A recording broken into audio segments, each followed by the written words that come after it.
Okay, देखो last class में हमने पैरेलल प्लेट कैपेसिटर देख लिया था। और एक डाइलेक्ट्रिक को अगर हम इलेक्ट्रिक फील्ड में रखते हैं तो हमने देख लिया था कि उसके अंदर जो फील्ड की वैल्यू है वो के टाइम्स डिक्रीज हो जाती है। हम इसी बात को अब डाइलेक्ट्रिक, अगर कैपेसिटर की प्लेट के बीच में कोई इंसुलेटर डालते हैं तो उस पर क्या फर्क पड़ता है वो हम देखते हैं। देखो,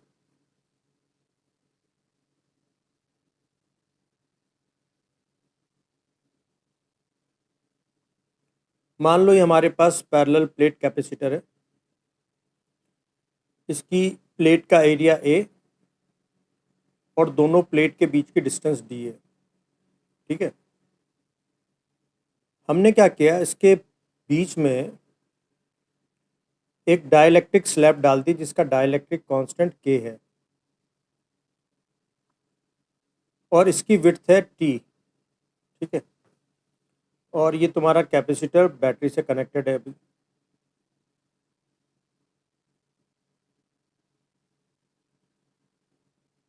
वी वोल्ट की बैटरी से। अब क्या होता है कि इसके अंदर है ना एक अप्लाइड फील्ड लग जाता है, ई नॉट। ठीक है,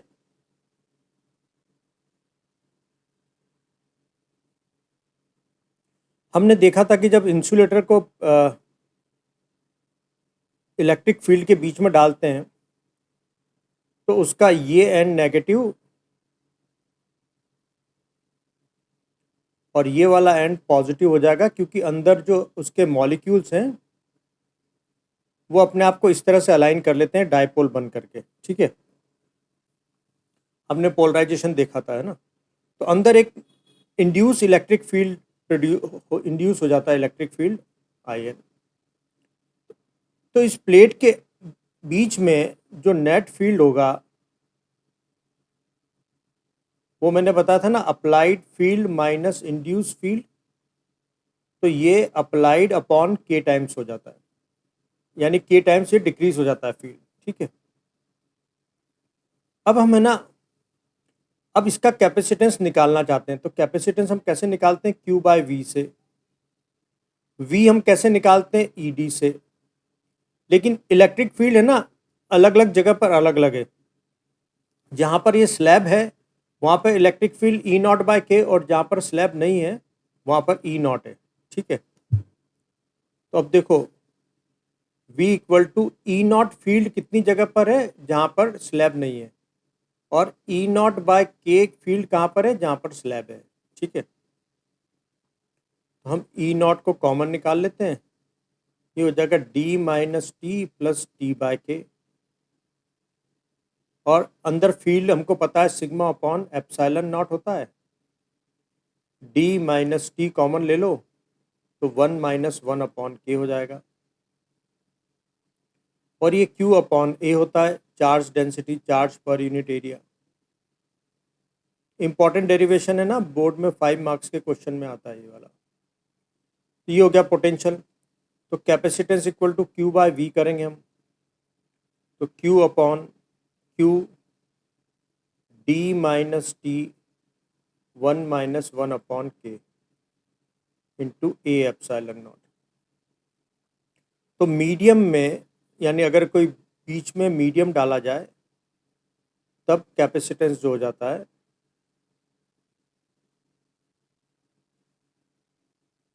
इतना हो जाता है। ठीक है, तो ये हमारे पास इंपॉर्टेंट रिजल्ट है। चेक करो, कोई डाउट। आगे देखो, अब कुछ स्पेशल केसेस देख लेते हैं हम।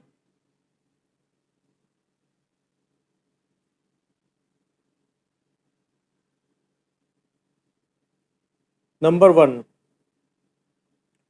अगर एक से ज़्यादा स्लैब रखी हुई हो अगर हमने बीच में, जैसे ये दो प्लेटों के बीच की डिस्टेंस डी है। सपोज एक स्लैब मैंने रखी जिसका डाइलेक्ट्रिक, जिसका डाइलेक्ट्रिक कांस्टेंट K1 है। एक दूसरी रखी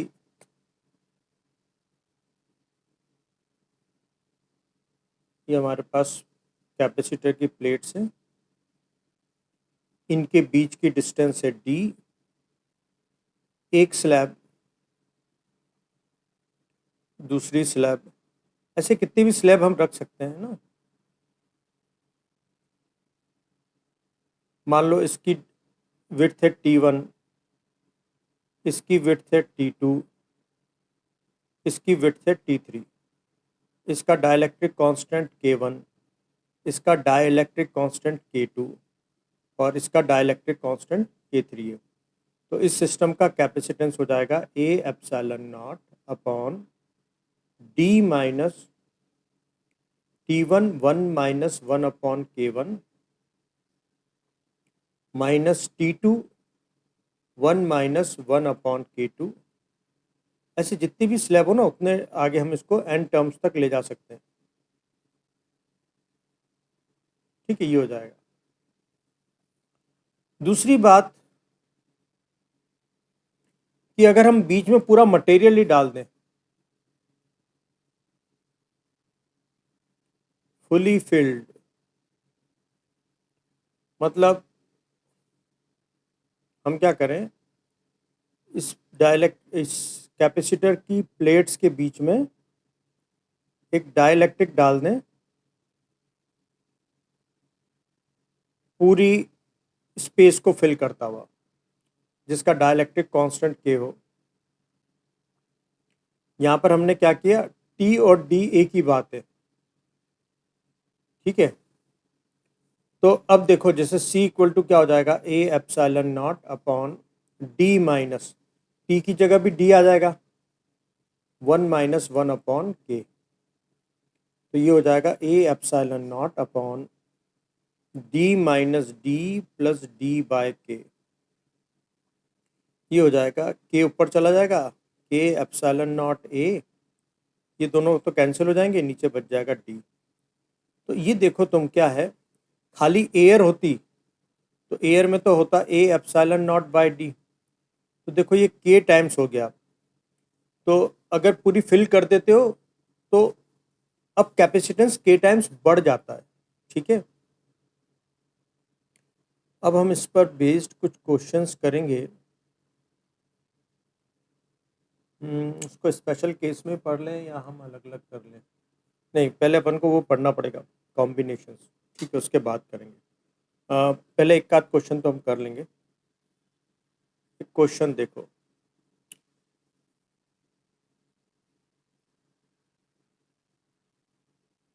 पहले तो यहाँ तक चेक करो, कोई डाउट है क्या, क्लियर है? यहाँ तक क्लियर है बात? ओके, एक क्वेश्चन करते हैं हम। इसकी प्लेट, पैरेलल प्लेट कैपेसिटर की जो प्लेट है, इनका लेंथ हम मान लेते हैं 10 सेंटीमीटर और ये ब्रेथ मान लेते हैं 20 सेंटीमीटर। ठीक है, इनके बीच की डिस्टेंस है मान लें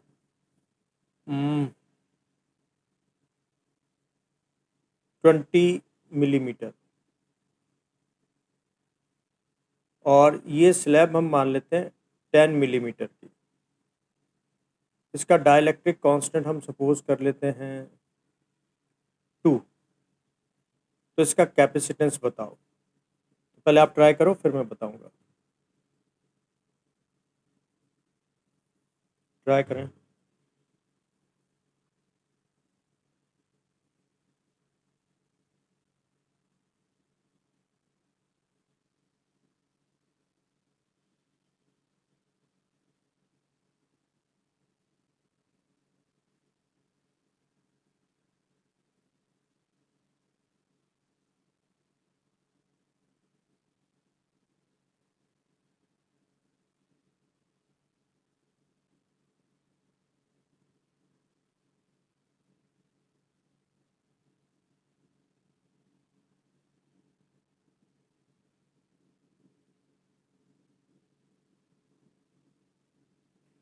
ठीक है, आप ट्राई कर रहे होंगे, चलो मैं भी साथ साथ में सॉल्व करता हूँ, आप चेक करना। यहाँ पर देखो, इस इन प्लेट का एरिया अगर हम देखें तो 10 इंटू 10⁻⁻² इंटू 20 इंटू 10⁻⁻², तो ये हो जाएगा 200 इंटू 10⁻⁻4 या 2 इंटू 10⁻⁻2 मीटर स्क्वायर। ठीक है, और जो डी है इट इज़ 20 मिलीमीटर, मीन्स इतना मीटर, मतलब 2 इंटू 10⁻⁻2 मीटर। और टी जो है इट इज़ 10 मिलीमीटर, मीन्स इतना मीटर या 10⁻⁻2 मीटर। ठीक है, अगर मीडियम बीच में हो तो फॉर्मूला हमारे पास है। ठीक है, इसमें हम सब्सटीट्यूट करते हैं 2 इंटू 10⁻⁻2 इंटू 10⁻⁻12। डी है हमारे पास 2 इंटू 10⁻⁻2, ये है 10⁻⁻2, 1 माइनस हाफ। तो देखें, पहले ऊपर हम सॉल्व करते हैं। 2 इंटू 8.85 इंटू 10⁻⁻14 अपॉन, नीचे से हम 10⁻⁻2 कॉमन ले लेते हैं, तो 2 माइनस, देखो 1 में से हाफ गया तो हाफ बचेगा। ठीक है, तो ये हो जाता है 2 इंटू 8.85, ये -2 ऊपर आके +2 बन जाएगा, तो 10⁻⁻12, और 2 माइनस हाफ गया तो 4 माइनस 1, 3/2,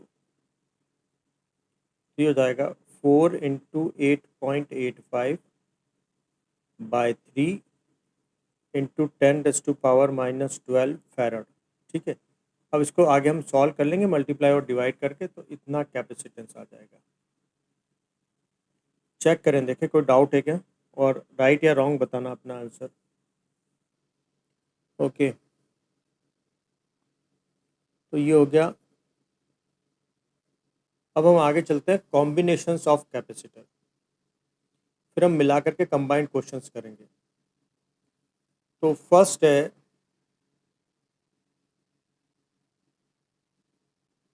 सीरीज कॉम्बिनेशन।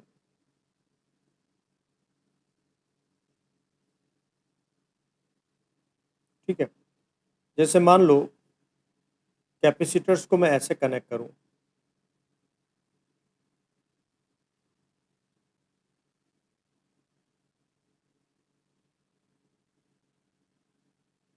तो इस केस में क्या होगा, जैसे ये V वोल्ट की बैटरी है, अब ये पॉजिटिव हाई पोटेंशियल पर होता है, न्यूट्रल लो पोटेंशियल पर होता है, तो यहाँ से चार्ज निकल करके आएंगे यहाँ तक। ठीक है, कब तक जाएंगे, जब तक दोनों का पोटेंशियल सेम नहीं हो जाता। तो मान लो यहाँ +Q आ गए, तो इंडक्शन की वजह से यहाँ -Q, अब ये -Q आएंगे कहाँ से, पास वाली प्लेट से खींच लेगा ये, तो यहाँ पर डेफिशिएंसी हो जाएगी। नेगेटिव का मतलब एक्सेस में इलेक्ट्रॉन आ गए, यहाँ इलेक्ट्रॉन की कमी है। ठीक है, वही बात यहाँ से यहाँ तक चलती जाएगी, +Q -Q। ठीक है, सीरीज कॉम्बिनेशन में अगर हम देखेंगे तो सभी प्लेट पर जो होंगे, सभी कैपेसिटर पर जो चार्ज होगा, चार्ज सभी पर सेम होगा, और दोनों प्लेट के बीच का पोटेंशियल डिफरेंस डिफरेंट होगा। पोटेंशियल डिफरेंस वो डिफरेंट डिफरेंट होगा। ठीक है, तो तुमको ये ध्यान रखना कि सीरीज में जुड़े होते हैं तब सभी जो कैपेसिटर्स हैं उनकी प्लेट पर चार्ज की वैल्यू सेम आती है। अब इन सब पे पोटेंशियल अलग अलग हो जाएगा, यहाँ पे V1, यहाँ पर V2 और यहाँ पर V3।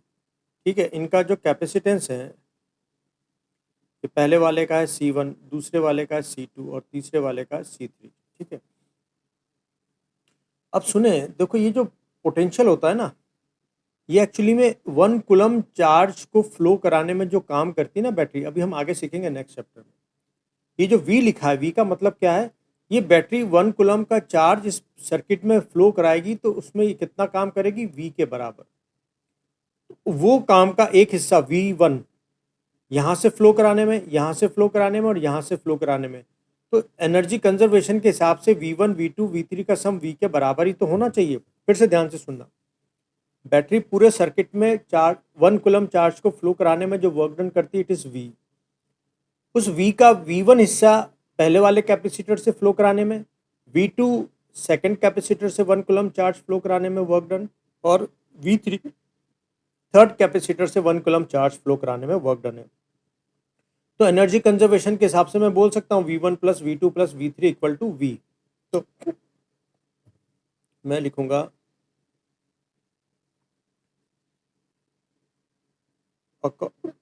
According to law of conservation of energy, I can write that C equal to C1 plus V equal to V1 plus V2 plus V3। ठीक है, अब सुनो, अगर इन तीनों की जगह एक ही कैपेसिटर होता जिसका कैपेसिटेंस में C इक्विवेलेंट मानता, उसको इसी बैटरी से जोड़ा जाता और इतना ही चार्ज बैटरी फ्लो कराती, तो मैं ऐसा लिख सकता था ना, मुझे पता है C Q equal to C V, तो Q equal to C equivalent into V, या V इक्वल टू मैं लिख सकता हूँ Q अपॉन सी इक्विवेलेंट। वही बात मैं फर्स्ट कैपेसिटर के लिए भी कर सकता हूँ। फर्स्ट कैपेसिटर के लिए मैं लिख सकता हूँ Q equal to C one V one, तो यहाँ से मुझे V1 इक्वल टू क्या मिलेगा, Q upon C one. Similarly V2 equal to Q upon C two and V3 equal to Q upon C three, है ना। ये मैं सब्सटीट्यूशन यहाँ पे लगा देता हूँ, इसको मैं लिख दूंगा Q अपॉन सी इक्विवेलेंट, ये हो जाएगा Q upon C one plus Q upon C two plus Q upon C three, या Q को कॉमन लेकर अगर मैं कैंसिल कर देता हूँ तो 1 upon C equivalent equal to 1 upon C one plus 1 upon C two plus 1 upon C three. ये एन टर्म के लिए भी एप्लीकेबल, अगर एन जुड़े होते तो भी यही हमारे पास आता। तो इस तरीके से क्या होता है कि कैपेसिटेंस जो है वो कम हो जाता है। अगर तुम सीरीज में जोड़ोगे कैपेसिटर्स को तो उनका कैपेसिटेंस जो है वो कम हो जाएगा, मतलब उनकी चार्ज होल्डिंग कैपेसिटी कम हो जाती है। ठीक है, तो और ठीक है, ये हो गया बात। यहाँ तक देखें कोई डाउट है क्या, यहाँ तक क्लियर है बात। सीरीज में अगर कैपेसिटर्स जुड़े हैं तो उनका इक्विवेलेंट कैपेसिटेंस का reciprocal equal to sum of reciprocals of capacitance of individual capacitors. ठीक है, क्वेश्चन करेंगे।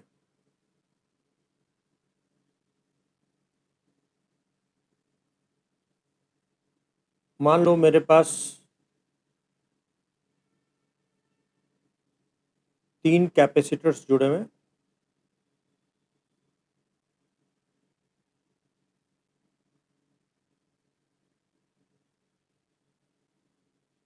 या अभी सिंप्लिसिटी के लिए 2 कैपेसिटर्स जोड़ लेते हैं, एक 3 माइक्रोफैरड का और एक 6 माइक्रोफैरड का, और बैटरी 10 वोल्ट की है।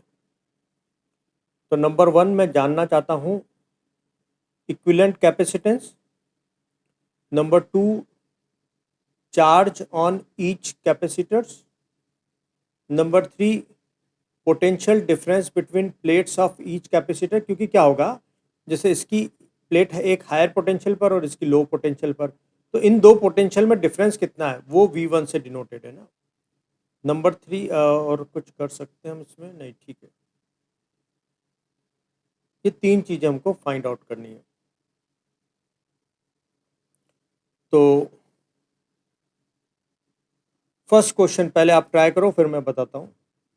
चलें, आपने ट्राई कर लिया होगा और चेक करना। देखें, सीरीज में जुड़े हुए हैं तो इक्विवेलेंट कैपेसिटेंस हम कैसे निकालेंगे, इस वाले फॉर्मूले का यूज करके। तो ये 1/3 माइक्रोफैरड प्लस 1/6 माइक्रोफैरड, एलसीएम आ जाएगा 6 माइक्रोफैरड। तो 2+3, 2+1,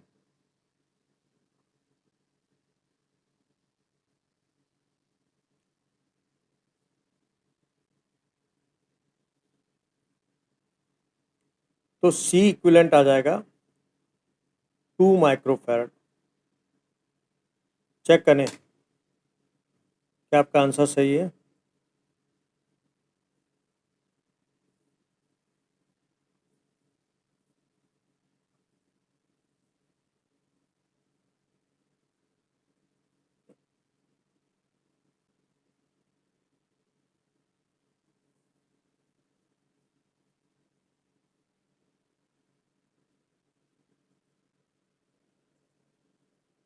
चलो करेक्शन कर लेना है ना। नेक्स्ट पार्ट देखो, हमारे पास दो कैपेसिटर्स जुड़े हुए हैं 10 वोल्ट की बैटरी के साथ, एक 3 का और एक 6 का। अगर इन दोनों की जगह एक कैपेसिटर जोड़ते इसी बैटरी के अक्रॉस, तो जैसे इसके ऊपर प्लस क्यू जाता, यहाँ पर माइनस क्यू, यहाँ पर सीरीज में ना सभी पे कैपेसिटर्स, सभी कैपेसिटर्स पर चार्ज सेम होता है। तुम 2 माइक्रोफेराड का जोड़ते तो भी उस पर यही जाता सेम। ठीक है, अब देखो तो यहां पर हम लिखते Q equal to C V. C कितना हमारे पास 2 माइक्रोफेराड और वोल्टेज कितना 10 का, तो ये 20 माइक्रोकुलम आ जाता। ठीक है, तो Q1 और Q2 दोनों की वैल्यू कितनी हो जाती 20 माइक्रोकुलम। अगर ये पूछा जाता बैटरी कितने चार्ज देती तो बैटरी का चार्ज भी इतना ही होता।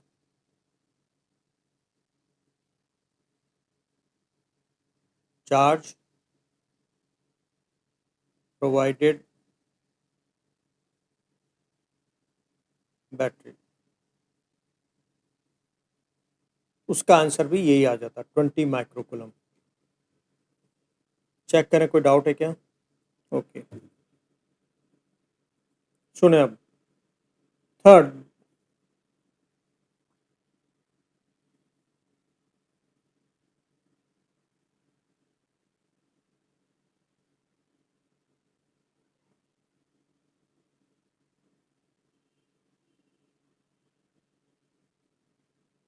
देखो 10 वोल्ट की बैटरी है, यहाँ पर हमको पता है 20 माइक्रोकुलम इधर गया, -20 माइक्रोकुलम इधर, +20 माइक्रोकुलम इधर, -20 माइक्रोकुलम इधर। ये 3 माइक्रोफेराड की का कैपेसिटर और ये 6 माइक्रोफेराड का। ठीक है, अब यहाँ पर पोटेंशियल डिफरेंस तुम्हें पता करना हो तो तुम्हें पता है कि Q इक्वल टू होता है सी वी, या V इक्वल टू हो जाएगा Q बाय सी। तुम्हें देखो कैप चार्ज भी पता है कैपेसिटर पर और उसका कैपेसिटेंस भी पता है, तो पोटेंशियल आराम से आ जाएगा 20 माइक्रोफेराड माइक्रोकुलम,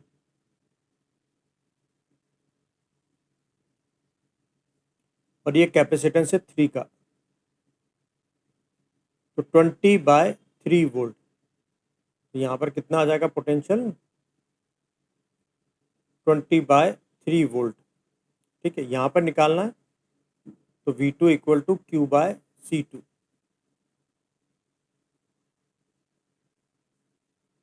6 इंटू 10⁻⁻⁶,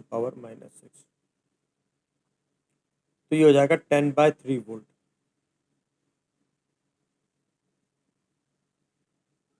तुमको चेक करना तुम्हारा आंसर सही है या नहीं, तो इन दोनों का सम है ना इसके बराबर आना चाहिए। जैसे 20/3 प्लस 10/3 करोगे तो 30/3 मतलब 10 वोल्ट आ जाएगा ना, बैटरी का पोटेंशियल आ जाएगा ना। तो चेकिंग भी हमने कर ली, हाँ हमने सही किया।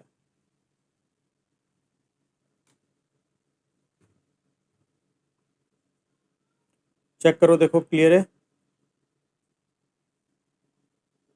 ओके, हम अब देखेंगे पैरेलल कॉम्बिनेशन। अभी हमने सीरीज कॉम्बिनेशन देखा, अब हम देखेंगे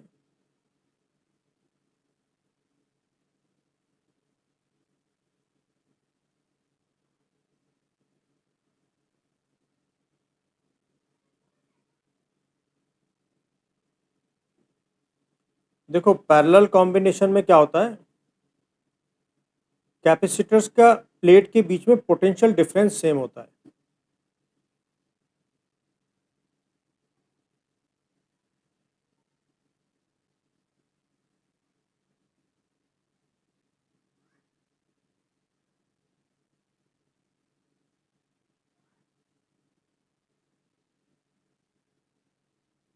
देखो सीरीज में क्या था, एक कैपेसिटर की नेगेटिव से दूसरे का प्लस, फिर दूसरे की नेगेटिव से तीसरे का प्लस, ऐसे जुड़ा हुआ था। लेकिन इसमें क्या है, कैपेसिटर्स की दोनों पॉजिटिव प्लेट एक टर्मिनल से और दोनों नेगेटिव प्लेट एक टर्मिनल से जुड़ी हुई होंगी। ठीक है, अभी जैसे बैटरी का वोल्टेज V है, तो इन दोनों का पोटेंशियल डिफरेंस, इसका भी V होगा, इसका भी V होगा। इसका कैपेसिटेंस C1 मान लेते हैं, इसका C2 मान लेते हैं। अब यहाँ पर चार्ज अलग आएगा, दोनों कैपेसिटर्स की प्लेट पर चार्ज डिफरेंट डिफरेंट होगा, है ना। सीरीज में चार्ज सेम होते हैं, पोटेंशियल डिफरेंट होता है। यहाँ पर चार्ज डिफरेंट होते हैं और पोटेंशियल सेम होता है। ठीक है, अब सुने, बैटरी ने टोटल Q चार्ज दिए थे, उसमें से Q1 पहले के पास चले गए और Q2 दूसरे के पास चले गए। तो बैटरी ने जो चार्ज दिए थे Q, वही तो Q1 प्लस Q2 के बराबर है। ऐसा हम किस बेसिस पे बोल सकते हैं, according to law of conservation of charge, है ना। बैटरी ने जो चार्ज दिए वही तो डिस्ट्रीब्यूट होंगे। तो according to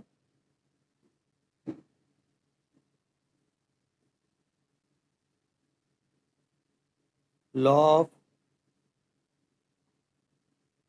conservation of charge, उस बेसिस पे हम बोल सकते हैं Q equal to Q1 plus Q2। ठीक है, अब सुने, इन दोनों की जगह अगर हम एक ही कैपेसिटर यूज करते,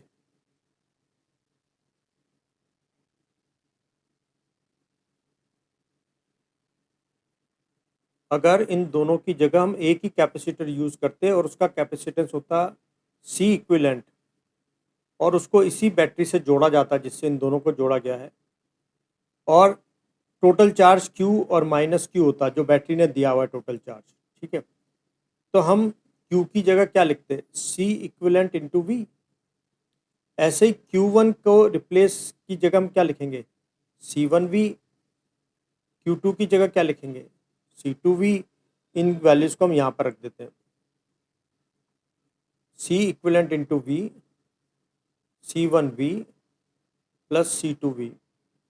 तो हम यहाँ बोलेंगे C इक्विवेलेंट जो हो गया C1 प्लस C2। अगर कैपेसिटेंस को इंक्रीज करना हो तो पैरेलल में कनेक्ट कर दो, तो जो कैपेसिटर्स है उसका नेट कैपेसिटेंस बढ़ जाता है। ठीक है,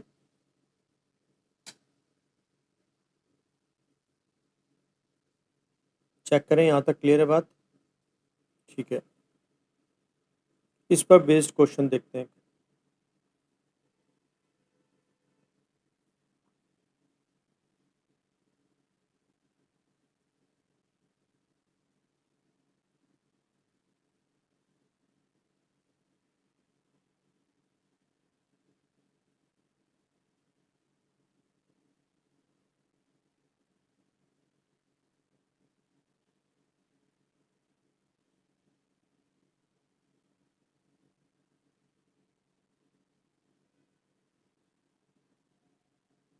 ये मान लो 3 माइक्रोफेरड का कैपेसिटर ये 6 माइक्रोफेरड का 10 वोल्ट की बैटरी से कनेक्ट किया हुआ है। तो देखें, इस पर चार्ज डिफरेंट आएंगे और दूसरे वाले पर चार्ज डिफरेंट आएगा।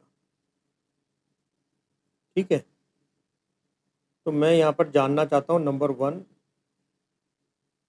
सर्किट का C इक्विवेलेंट क्या है, दोनों कैपेसिटर्स पर चार्ज की वैल्यू क्या है, और दोनों कैपेसिटर्स की प्लेट के बीच का पोटेंशियल डिफरेंस क्या है।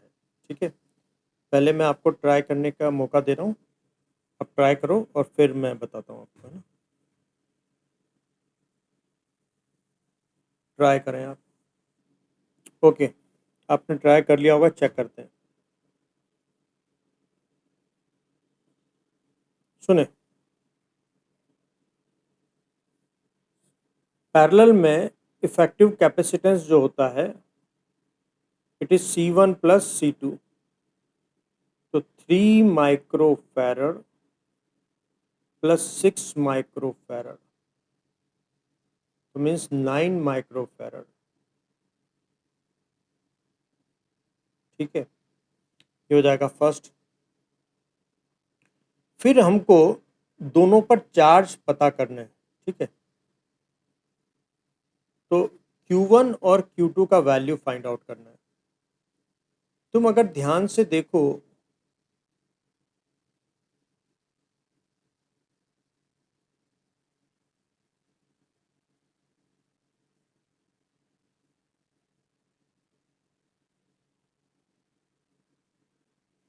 जो ये 3 माइक्रोफैरड है और 6 माइक्रोफैरड है, देखो 3 माइक्रोफैरड की जो एक प्लेट है, ये वाली प्लेट, ये और ये देखो, ये दोनों प्लेटें किस पोटेंशियल से कनेक्टेड है?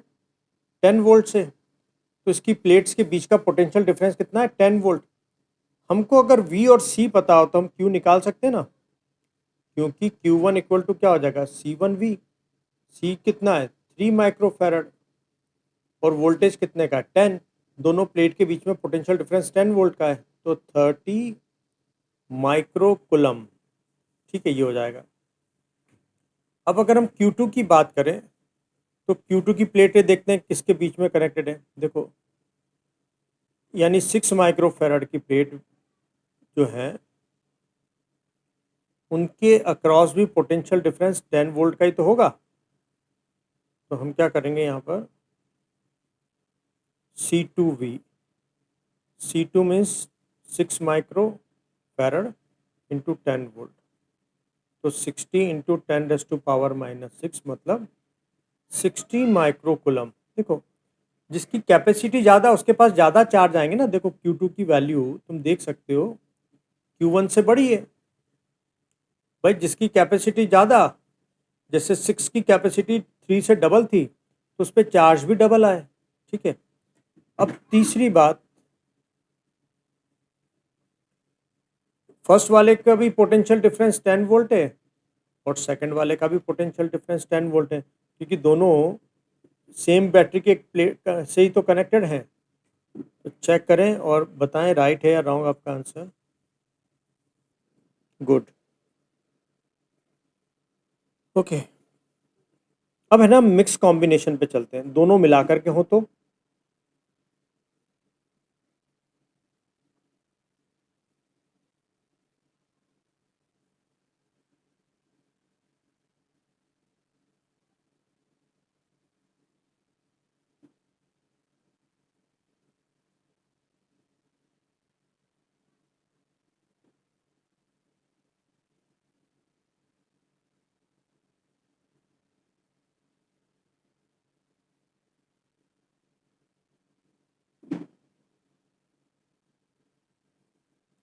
ये मान लो 3 माइक्रोफैरड, ये 6 माइक्रोफैरड और ये 2 माइक्रोफैरड। ठीक है, अब देखो होगा क्या, जैसे तुम बैटरी कनेक्ट करोगे ना, बैटरी को क्यू अमाउंट का चार्ज भेजेगी, उसमें से Q1 यहाँ स्टोर हो जाएगा, Q2 यहाँ स्टोर हो जाएगा, -Q1 यहाँ स्टोर हो जाएगा, -Q2 यहाँ स्टोर हो जाएगा। यहाँ पर टोटल Q हो जाएगा, यहाँ पर -Q हो जाएगा। ठीक है, इन दोनों के अक्रॉस कोई पोटेंशियल डिफरेंस होगा V1, दोनों सेम पोटेंशियल पर पैरेलल है ना, और इसके अक्रॉस कोई होगा पोटेंशियल V2, और तुम देखोगे V1 प्लस V2 बराबर 8 आएगा। ठीक है ना, और यहाँ पर Q1 प्लस Q2 बराबर Q आएगा। ठीक, तो नंबर 1 हमको फाइंड आउट करना है इस सर्किट का इक्विवेलेंट कैपेसिटेंस कितना है। नंबर 2 सभी पर चार्ज कितने गए? Q1, Q2 और Q3। अब हम मान लेते हैं ये Q3 है ना। तीसरा, सभी कैपेसिटर्स की प्लेट के बीच में पोटेंशियल डिफरेंस कितना है? ठीक है, ये हमको फाइंड आउट करना है। तो मैं थोड़ा सा टाइम तुम्हें सोचने के लिए दे रहा हूँ, उसके बाद फिर मैं बताऊँगा। एक बार ट्राई करो, फिर मैं बताता हूँ। चलें, आपने ट्राई कर लिया होगा, चेक करेंगे हम। तो सबसे पहले बात इक्विवेलेंट कैपेसिटेंस की हम करते हैं। हमारे पास जो सर्किट है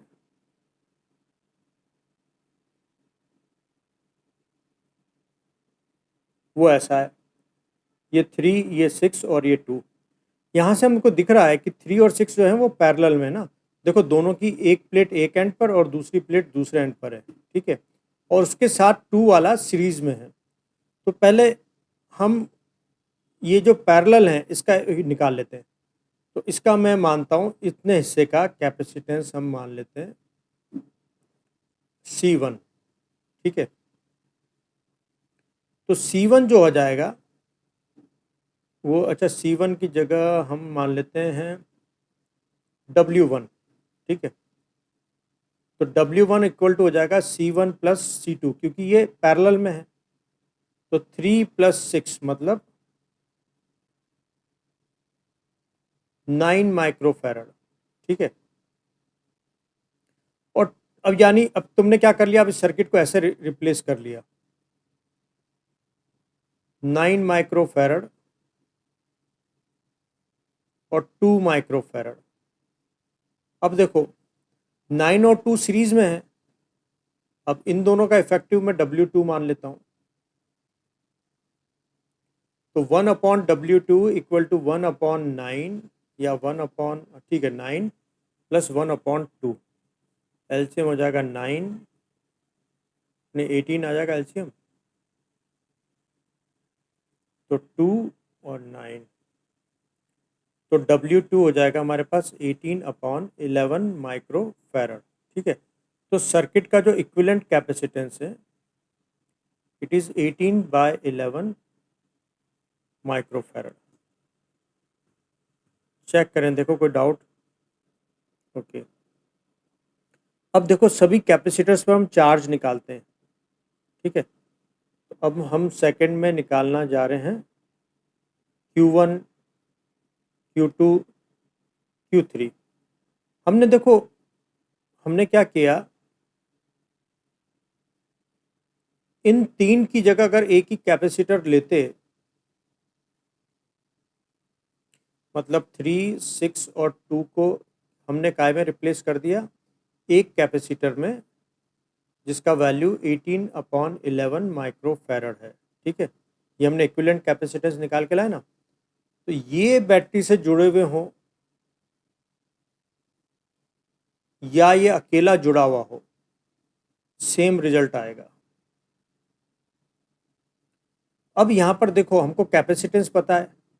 यहाँ पर बैटरी अगर टोटल चार्ज Q रिलीज करती है, इधर Q और इधर माइनस Q, तो ये Q और माइनस Q, तो Q हम जानते हैं इक्वल टू होता है CV। तो ये कैपेसिटेंस कितने का, 18/11 माइक्रोफैरड का है, और ये है 8। तो ये तुम्हारे पास हो जाएगा 144/11 माइक्रोकुलम, ठीक है। ओके, तो मतलब बैटरी से टोटल कितना गया, 144/11 माइक्रोकुलम। अब उसका एक हिस्सा इस पे जाएगा और एक हिस्सा इस पे जाएगा। देखो, यहाँ तो टोटल कितना जाएगा, 144/11 माइक्रोकुलम नेगेटिव का, और इस पर आ जाएगा 144/11 माइक्रोकुलम।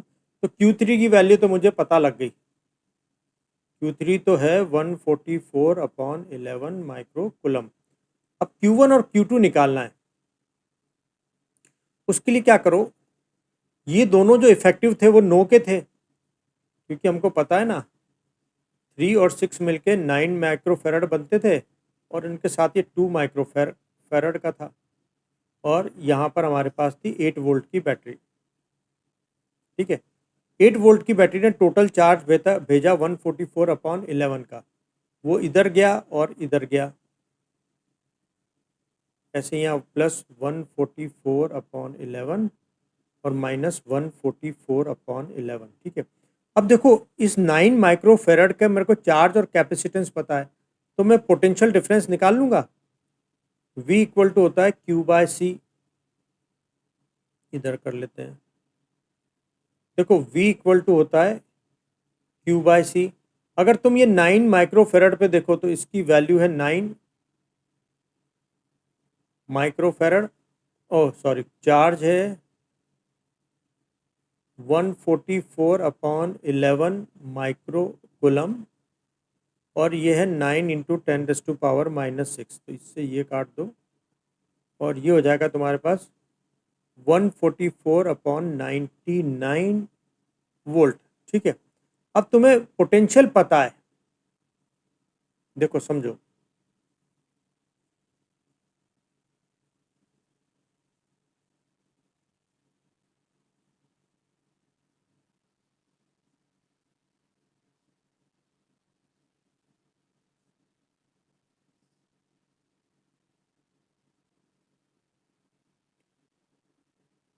इन दोनों, ये दोनों 9 के हैं टोटल, और यहाँ पर पोटेंशियल कितना है 144/99 वोल्ट का पोटेंशियल है। ठीक है, ये 3 माइक्रोफेरड का है, ये 6 माइक्रोफेरड का। यहाँ पर देखो टोटल चार्ज जो आया है वो 144/11 माइक्रोकुलम का, उसको बटना है यहाँ और यहाँ पर। अब देखो 3 के अक्रॉस भी पोटेंशियल 144/99 है।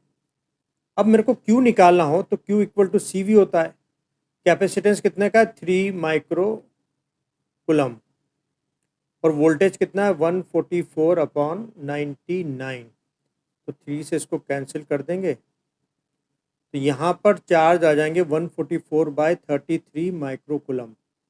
तो भाई 3 माइक्रोफेरड पे हो जाएगा 144/33 माइक्रोकुलम। 6 पे लेना है तो Q इक्वल टू होता है CV। कैपेसिटेंस कितना है 6 का, और वोल्टेज कितना है, दोनों सेम पैरेलल है ना, दोनों सेम पोटेंशियल डिफरेंस पर है।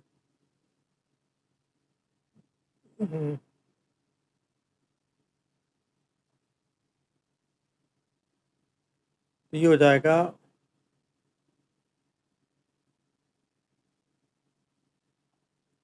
इतना माइक्रोकुलम। तो दूसरे पे आ गया 288/33 माइक्रोकुलम। ठीक है, तो ये हो गई बात। तीनों पर कैपेसिटेंस चार्ज निकल गया। तो एक बार चेक करो, तुम्हें समझ में आ गया, कोई दिक्कत थोड़ी। गुड। अब हम तीनों पर पोटेंशियल डिफरेंस निकालेंगे। सुने ध्यान से, हमारे पास जो था क्वेश्चन, अब थर्ड में हम क्या निकाल रहे हैं, V1, V2 और V3।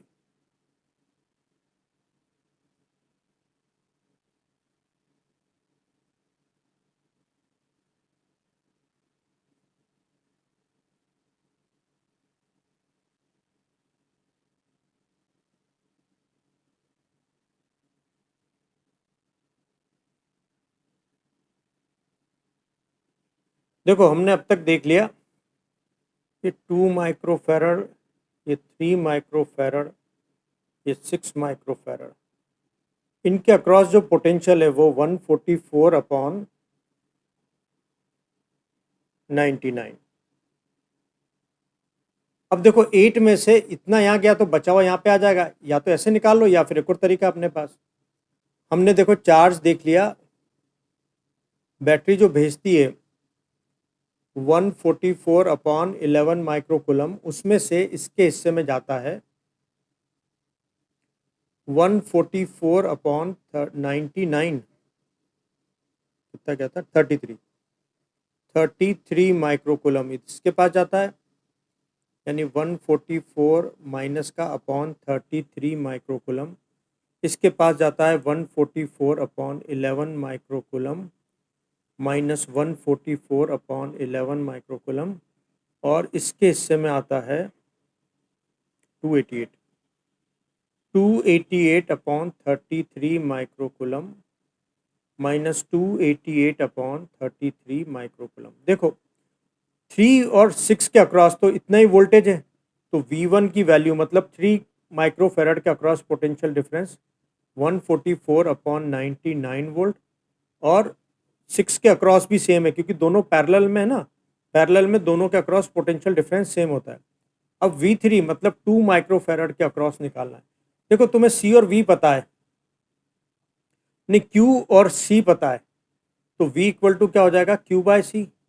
इस पे चार्ज कितने हैं, 144/11 अपॉन कैपेसिटेंस कितने का, 2 का, तो 272, तो 72/11 वोल्ट, ये कितना हो जाएगा, 72/11 वोल्ट। देखो तुम अगर V1 plus V2 plus V3 को ऐड करोगे ना तो तुम्हारे पास V आ जाना चाहिए। चेक कर लेते हैं, 144/99 प्लस, ओ ये दोनों तो सेम है ना, सेम पोटेंशियल पर है, तो V1 यानी दोनों का पोटेंशियल और V3, तो ये तुम्हारे पास है 144/99 प्लस 72/11, तो इनका एलसीएम आ जाएगा 99। 144 प्लस 72 इंटू 9,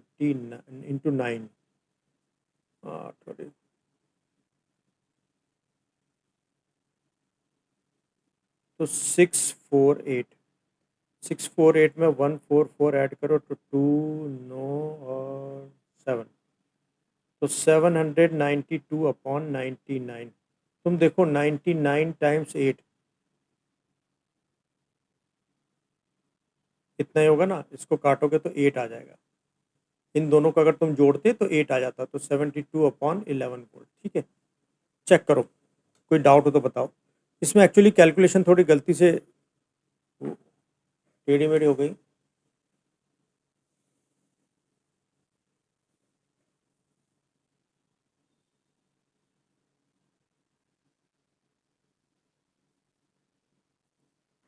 चेक करो, यहाँ तक क्लियर है।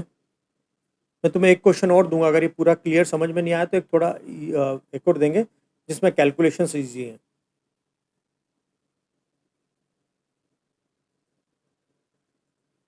एक क्वेश्चन दे रहा हूँ, उसको ट्राई करना।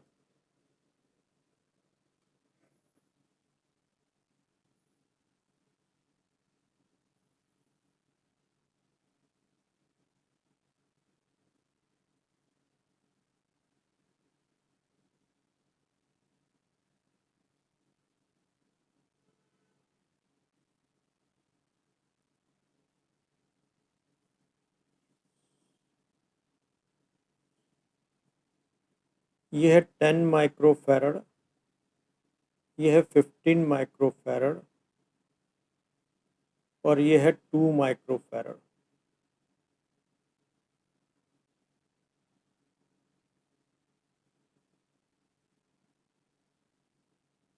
तो इसको ले लेते अपन 4 माइक्रोफैरड, और ये है 20 वोल्ट। ठीक है,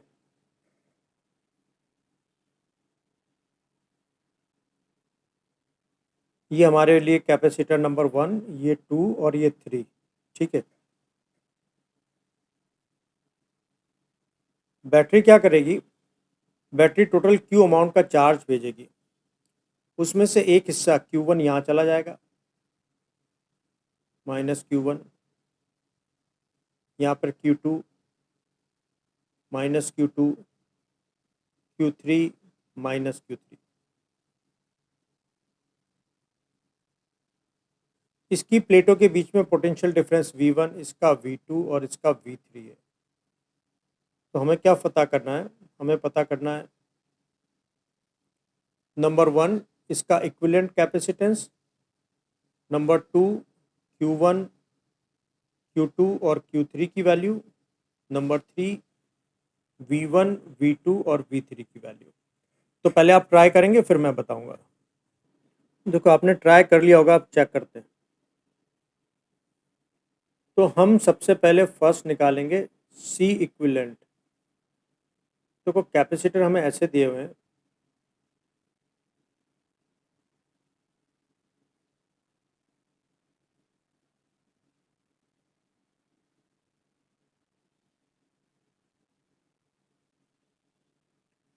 देखें, ये है 4 माइक्रोफैरड, ये है 10 माइक्रोफैरड और ये है 15 माइक्रोफैरड। तुम अगर 10 और 15 को देखो तो ये सीरीज में है। ये वाला पोर्शन जो है ये सीरीज में है ना, दोनों देखो इस तरह से कनेक्टेड है ना कि इन पे ऊपर चार्ज सेम जाएंगे। तो इनका इफेक्टिव कैपेसिटेंस निकाल लेते अपन। तो हमको ये पता है, ये अगर हम इसका सीरीज में निकालें तो 1/10 + 1/15 एलसीएम आ जाएगा 30, 3 + 2 5/30 मतलब 1/6।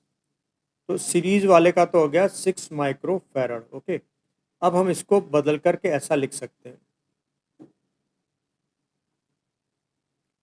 ऊपर 4 माइक्रोफैरड, नीचे इन दोनों की जगह अगर हम एक यूज करें तो 6 माइक्रोफैरड।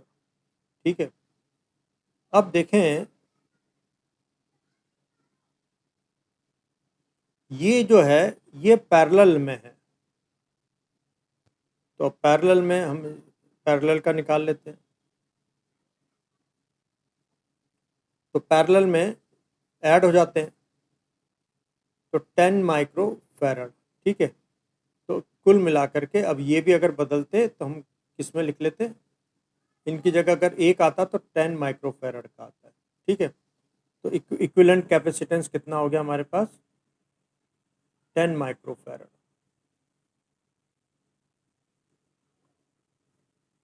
चेक करो, कोई डाउट हो तो बताएं, आपका राइट है या रॉन्ग बताएंगे।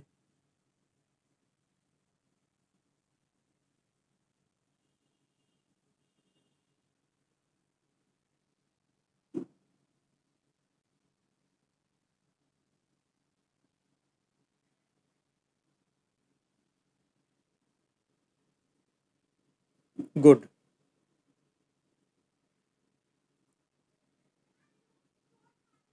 अब इसका देखो हमने क्या कर लिया, अब इसका जो दूसरा पार्ट है, सभी पर चार्ज की वैल्यू,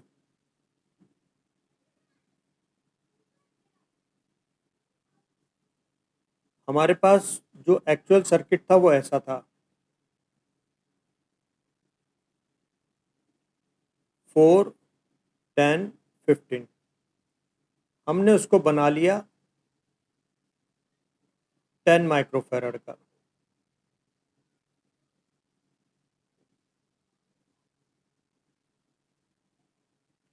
ये जुड़ा हुआ है कितने वोल्ट की बैटरी से, 20 वोल्ट। तो अब देखो कैपेसिटेंस हमको पता है, ये अगर ये कैपेसिटर होता तो उस पर टोटल चार्ज जो जाते वो CV जाते। सी मीन्स 10 माइक्रो और 20, तो इतने माइक्रोकुलम मतलब 200 माइक्रोकुलम। तो बैटरी अपने पास से भेजती 200 माइक्रोकुलम, तो बैटरी से यहाँ से गए 200 माइक्रोकुलम। अब इनको बंटना है। ठीक है, एक 4 पे और एक ये नीचे जो कॉम्बिनेशन है हमारे पास 10 और 15 का है 6। तो एक्चुअली में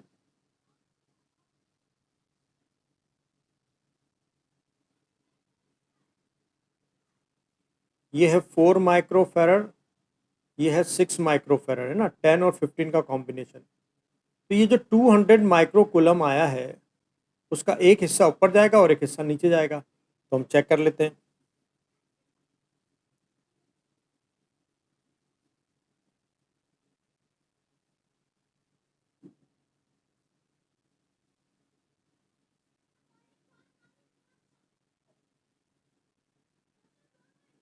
ये है 20 वोल्ट, ये है 4 माइक्रोफैरड, ये है 6 माइक्रोफैरड जो कि 10 और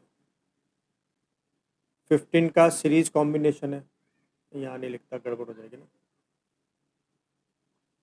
तो 200 माइक्रोकुलम आया। अब 4 के हिस्से में कितना गया, तुम देखो 4 और 6 पैरेलल में है, और किसके साथ पैरेलल में है ये, ये 20 के साथ। अगर मैं 4 की प्लेट के अक्रॉस पोटेंशियल डिफरेंस देखूं तो देखो 4 की एक प्लेट 20 वोल्ट के पॉजिटिव से और दूसरे की 20 वोल्ट के नेगेटिव से, तो इसके अक्रॉस पोटेंशियल कितना हो जाएगा 20 वोल्ट का। तो अगर हमको V पता हो तो Q equal to C V होता है। C कितना 4 माइक्रोफेरड और वोल्टेज कितना 20 का, तो 80 माइक्रोकुलम। तो यानी 200 में से कितना इसके हिस्से में आ गया,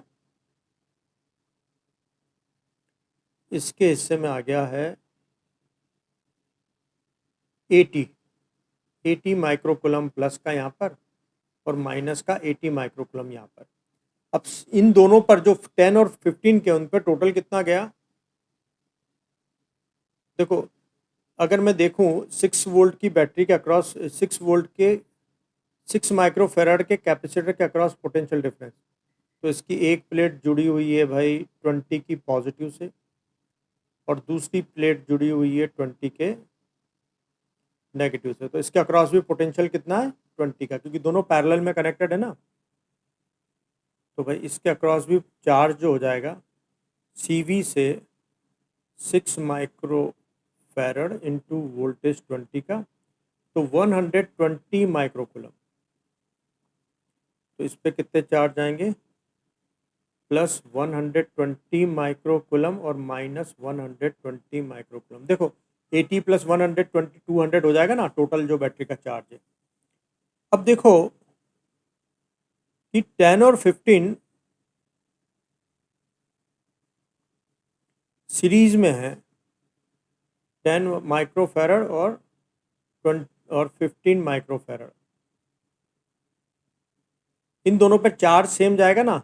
तो ये जो 120 यहाँ पर आया 120 माइक्रोकुलम यहाँ पर माइनस 120 माइक्रोकुलम यहाँ पर प्लस 120 माइक्रोकुलम और यहाँ पर माइनस 120 माइक्रोकुलम।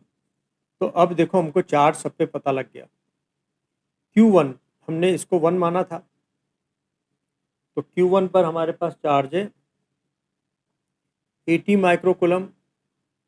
Q2 मतलब ये कौन सा है 4 माइक्रोफेरड और ये कितना है 10 माइक्रोफेरड, इस पर चार्ज है 120 माइक्रोकुलम। और Q3 जो कि है हमारे पास 15 माइक्रोफेरड, उस पर भी चार्ज है 120 माइक्रोकुलम। तो हमने तीनों पर चार्ज निकाल लिए। ठीक है, तो पहले तो चेक करो यहाँ तक कोई डाउट है क्या। हमने तीनों कैपेसिटर्स पर चार्ज की वैल्यू निकाल ली। इसके बाद तीनों प्लेट पर पोटेंशियल। ओके,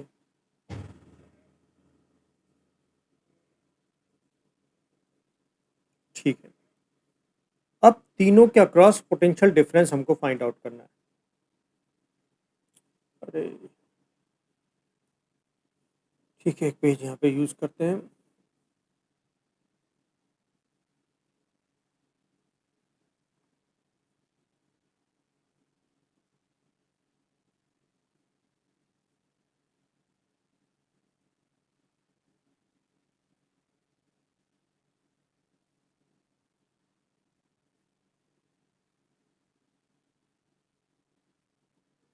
देखो ये था 20 वोल्ट, ये था 4 माइक्रोफेरड। ठीक है, अब देखो 4 वाला तो सीधा 20 से जुड़ा हुआ है, तो इसके अक्रॉस 20 वोल्ट है ना।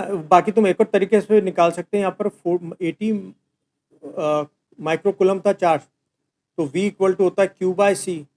चार्ज कितने 80, तो ये कितने का 4 का, तो यहाँ पे 20 वोल्ट आ जाएगा ना सीधा सीधा। ये है 10 का,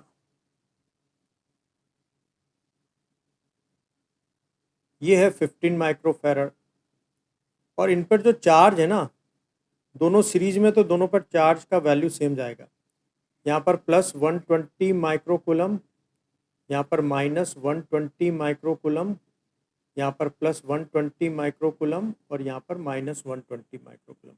अब हमें चार्ज और कैपेसिटेंस पता हो तो हम वोल्टेज निकाल सकते हैं। तो V1 तो हमारे पास आ गया, V2 मतलब 10 माइक्रोफेरड के अक्रॉस Q/C से, तो Q है इसका 120 माइक्रोकुलम और ये है 10 माइक्रोफेरड का। तो यहाँ आ जाएगा 20 वोल्ट। तो इसके अक्रॉस तुमको कितना मिलेगा, इसके अक्रॉस मिलेगा 12 वोल्ट। ठीक है, यहाँ पर है तुम्हारे पास 20 वोल्ट, कितना, 4 माइक्रोफेराड के अक्रॉस। अब 15 के अक्रॉस देखते हैं, क्यू बाय सी से। क्यू है 120 माइक्रोकुलम, सी है हमारे पास 15 माइक्रोफेराड, और 15 8 टाइम्स, तो यहाँ हो जाएगा 8 वोल्ट। तो यहाँ पर मिलेगा तुम्हें 8 वोल्ट।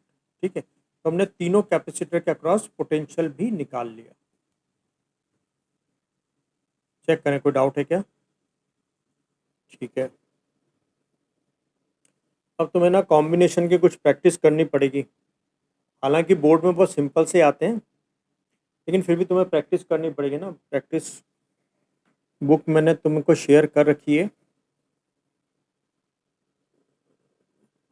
ठीक है, वो भी बताऊंगा, बाद में बात कर लेंगे। अभी हम आगे चलते हैं, पहले कंटिन्यू करते हैं। अब है एनर्जी स्टोर इन कैपेसिटर।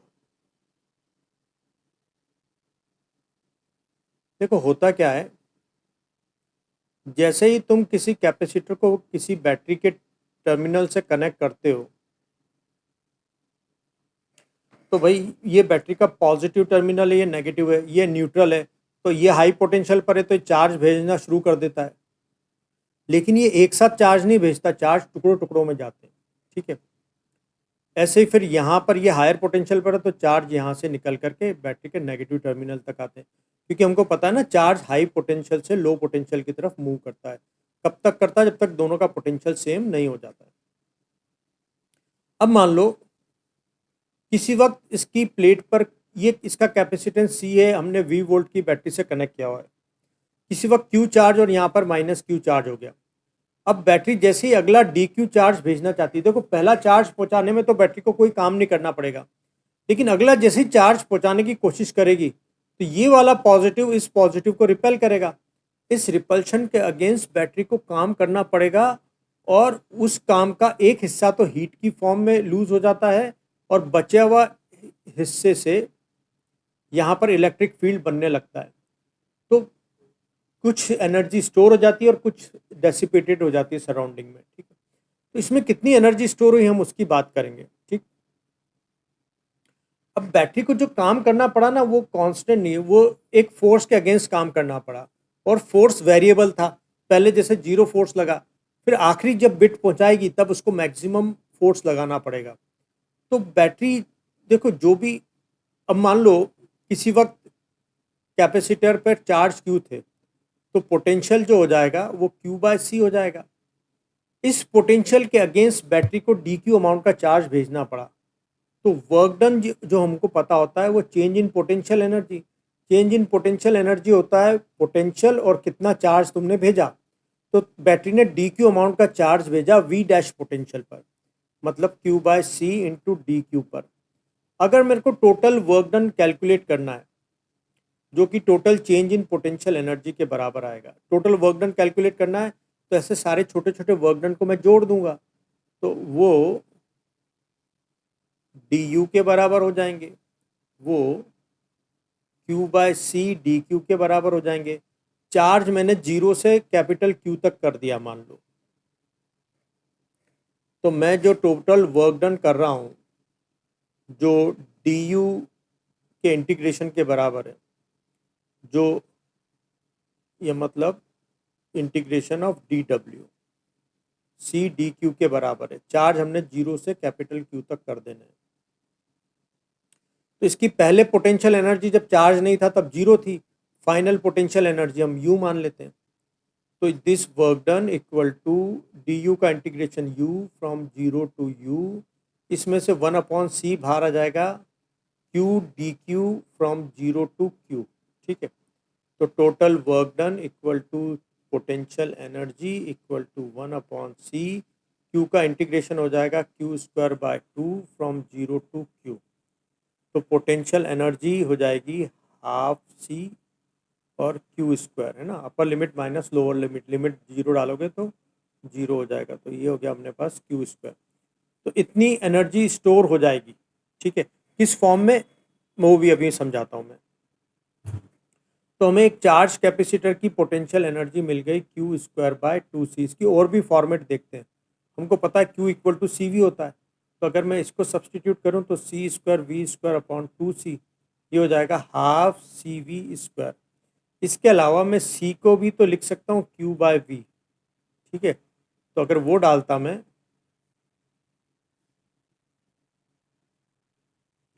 तो u equal to Q square upon two into Q into V, तो हो जाता हाफ क्यू वी। तो तुम्हें समराइज कर देता हूँ, टोटल मिलाकर के बाद एक चार्ज कैपेसिटर की पोटेंशियल एनर्जी होती है हाफ सी वी स्क्वायर या क्यू स्क्वायर बाय टू सी या हाफ क्यू वी। तो ये एक्सप्रेशंस आ जाएंगे। अभी मैं तुम्हें बताता हूँ एनर्जी का खेल पूरा, लेकिन पहले यहाँ तक देखो, कोई डाउट है तो बताऊँ। यहाँ तक कोई डाउट है तो बताएंगे।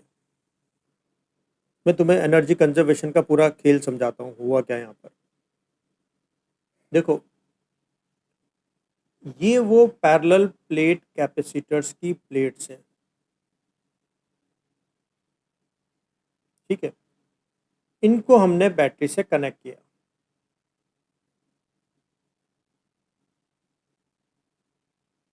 तुम इसको ठीक ऐसा मान सकते हो, मानो एक पानी का टैंक था जो पानी को स्टोर करता है। जैसे कैपेसिटर क्या करते हैं, ये चार्ज को स्टोर करते हैं, ऐसे ही टैंक क्या करता है, पानी को स्टोर करता है। अब एक मोटर लगाओ, मोटर के पास भी पानी है यहाँ पर, है ना। मोटर इस पानी को ऊपर पहुंचा करके इसको भरना चाहती है। ठीक है, अब मोटर चलेगी, अब मोटर काम करेगी। यहाँ से अगर m मास का इसने पानी टैंक में पहुंचाया है, तो इसको वर्क डन करना होगा। देखो, मान लो इसने पानी को जो है h हाइट तक पहुंचा दिया ऊपर, तो इसने पानी में अब पानी के पास एक एनर्जी स्टोर होगी ना, mgh। अगर वाटर है तो वाटर के पास एक पोटेंशियल एनर्जी स्टोर हो जाएगी। बैटरी ने टोटल w वर्क डन किया। जब मोटर चलती, तुमको पता है गर्म भी होती तो हीट भी बहती है। तो इसकी एक एनर्जी हीट में गई और बाकी का ये इसने ग्रेविटेशनल पोटेंशियल एनर्जी की फॉर्म में स्टोर कर दिया। तो ये जो mg जैसा है ना, वो जो हमने अब एक्सप्रेशन निकाला हाफ सी वी स्क्वायर या क्यू स्क्वायर अपॉन टू सी या हाफ क्यू वी, वो एक्चुअली ये mgh जैसा है पोटेंशियल एनर्जी, और बाकी की बची हुई हीट एनर्जी लूज कर गई। तो बैटरी क्या करती है अपनी, यहाँ पर बैटरी की केमिकल एनर्जी है, केमिकल एनर्जी किसमें कन्वर्ट होती है, इलेक्ट्रिक एनर्जी में। और इसका कुछ पार्ट हीट की फॉर्म में सराउंडिंग में बहल जाता है, और बाकी का पार्ट स्टोर हो जाता है in the form of electro. देखो, बीच में क्या बन गया, बीच में क्या बन गया, इलेक्ट्रिक फील्ड। जो हमने देखा था ना, E equal to sigma upon epsilon naught बन जाता है ये फील्ड। तो अब जो बैटरी की जो एनर्जी स्टोर है ना, ये वाली एनर्जी किस फॉर्म में स्टोर है, इन द फॉर्म ऑफ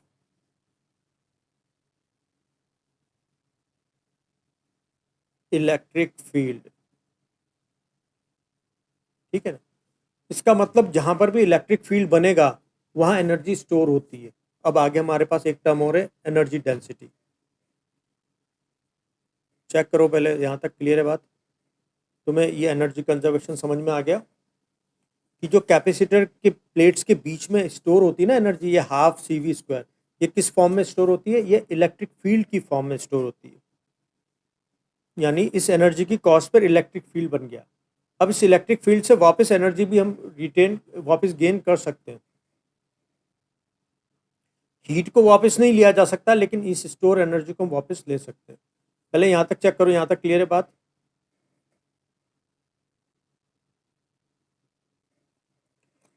फिर इस चैप्टर की लास्ट कॉन्सेप्ट है हमारे पास एनर्जी डेंसिटी। उसके बाद लेकिन हमको कुछ क्वेश्चंस करने होंगे इसमें बेस्ड। हम क्वेश्चन नेक्स्ट क्लास में करेंगे, लेकिन अभी इसको थ्योरिटिकल पार्ट पूरा ख़त्म कर लेते हैं।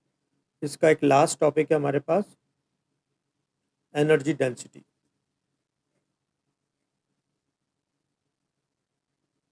अब ये चैप्टर ख़त्म हो गया है, तो तुम इसको भी तैयार कर लेना है ना, दोनों चैप्टर ढंग से तैयार कर लेना, मैं टेस्ट लेने वाला हूँ। अब सुने, मान लो ये तुम्हारे पास वो पैरेलल प्लेट कैपेसिटर था जो फुली चार्ज है, मतलब इस पे plus Q minus Q store हो रखे हैं। इसकी प्लेट का एरिया ए है, दोनों प्लेट के बीच की डिस्टेंस डी है। तो एक तरह का ये है ना क्यूबॉइड है, इनके बीच का रीजन जो है वो एक तरह का क्यूबॉइड है ना, एक जिसका एक ये एरिया ए है और बीच में डिस्टेंस डी है। एरिया मतलब लेंथ इनटू ब्रेथ, ये लेंथ और ये ब्रेथ होगी, या ये हाइट मान लो, इसको लेंथ मान लो, या जो भी, खैर अभी तो ये एल इंटू बी होगी, ये बी मान लो, ये एल मान लो। इसका पूरे का वॉल्यूम जो हो जाएगा, देखो जितने स्पेस में तुम्हारा इलेक्ट्रिक फील्ड बना है ना, इलेक्ट्रिक फील्ड इन्हीं प्लेट्स के बीच में तो बना हुआ है,